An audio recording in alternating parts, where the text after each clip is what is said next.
Force Touch has already been unveiled in the Apple Watch and the MacBook trackpad, and it's a heavily rumoured feature for the iPhone 7. It detects finger movements and distinguishes between hard and soft taps. I mean, anyone can do that, frankly. Degrees of pressure will effectively result in contextual menu pop-ups, depending on the strength of touch used. In essence, this will allow developers to use an extra set of new inputs for allowing users to interact with their apps in new ways. For example, imagine a first-person shooter being able to tell if you want to launch a grenade or fire a gun simply by measuring the force of your tap. Given that Apple rarely upgrades their tech in ways that Samsung and other companies tend to, holographic projections for the iPhone 7 probably won't happen. I mean, maybe it'll happen for the iPhone 43s, but not for the next major iPhone. We'd think still, it'd shock everyone and it would be an amazing feature nonetheless. The ability to turn your iPhone into what would essentially amount to a tablet workstation would be a game changer, especially in the stagnated smartphone market. Hell, just give me a virtual keyboard that was made holographic, and I'd be satisfied. A keyboard for typing, letters and stuff, not for playing jazz and funk. Although actually, no, I want that more. I've changed my mind. Sapphire is the second most scratch-resistant material after diamond, and it was one of the most rumoured inclusions for the iPhone 6, but alas, it wasn't meant to be.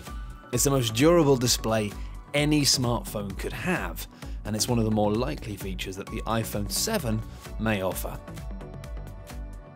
The iPhone 7 may very well feature a 3D display, according to reports which claim that Apple's supply chain partner TPK is working on a project that relates to naked eye 3D screen. In other words, a 3D screen that doesn't require glasses to see, like the Nintendo 3DS. Let's be honest, charging for all recent iPhones has sucked quite badly when compared to other Android smartphones, especially from Google and Samsung. Apple manages to make each new iPhone slimmer while equipping it with a faster processor and a graphics chip to also improve on battery life. The iPhone 6 was originally rumoured to have a front display made from sapphire glass, which would have made it possible to use it as a solar collector. This would allow you to put your phone into charge mode throughout the day. All you'd have to do is take a walk in the park at lunch just to give a boost to your battery. I mean, a walk in the park with your phone out, which might be risky depending on the park, and also you do need sunshine, which if you're from England like me, you've got basically no chance of having any. But it would be fun. Here's hoping it comes to the successor. Another feature we'd like to see in the iPhone 7 is the device being waterproof. Apple has already emphasised health-related functionality in its mobile devices going forward, and it would be a logical move for the smartphone, enabling athletes to utilise it while swimming, etc. Go for a swim whilst checking Facebook? No, just me? Alright.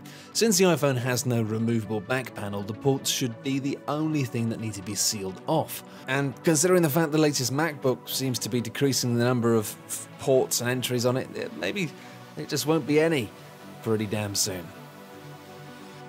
It's kind of annoying that Apple have never really upgraded the iPhone screen in terms of keeping up with the latest technology.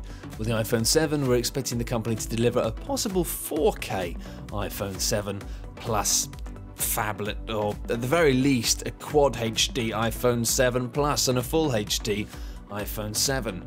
It all sounds like absolute nonsense to me, but they'll probably do that, one of those things. Whoa, technology. What is this? The 1990s? Are we all back in the 1990s? Why haven't we got wireless stuff going? Wireless everything. Wireless energy, wireless happiness. Anyway, while basically every other smartphone in the world offers wireless charging, iPhone users have never experienced it. Well, not without, big clunky add-ons anyway. The technology has come a long way in the past few years, and Apple, a company that has over $100 billion in the bank, should ideally invest in a now common feature that you see in many kinds of phones.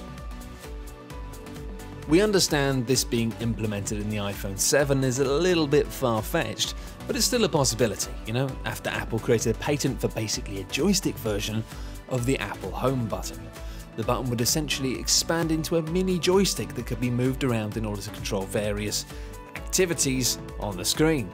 This would target the massive iPhone game market, and it would be amazingly fun too. You could have different types of games, maybe some games that weren't awful. The laser keyboard feature has been rumoured ever since the original iPhone was released.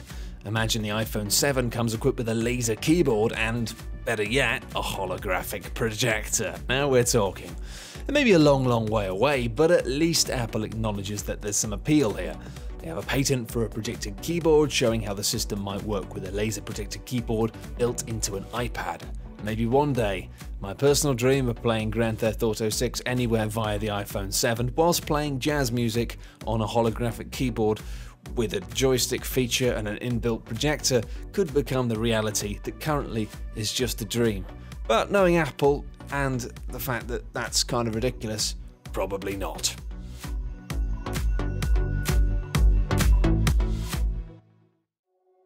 Thanks everyone for watching, hope you enjoyed the video. For more top 10 lists, be sure to subscribe by clicking on the button that you can see now.